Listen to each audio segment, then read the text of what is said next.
ngayon, samahan niyo ako na mag-interview ng isang HM student dito sa Crystal E College tungkol sa chismis. Let's go!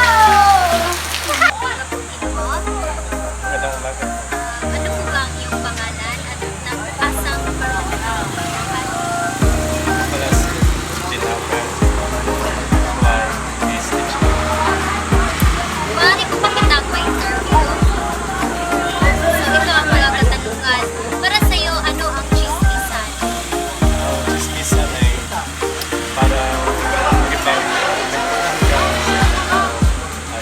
may inventong kang kinakapi ka ng ibang tao. Ito ay may dalawang katanungan.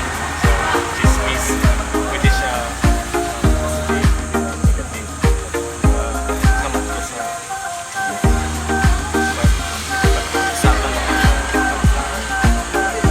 sira ko natin, may hugangan, may skills, may mga issue.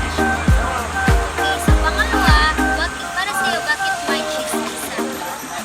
Kasi parang habit na sa tao.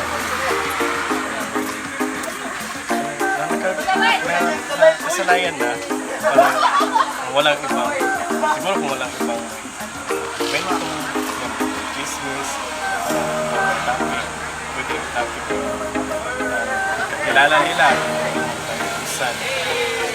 Sabi nga kanina,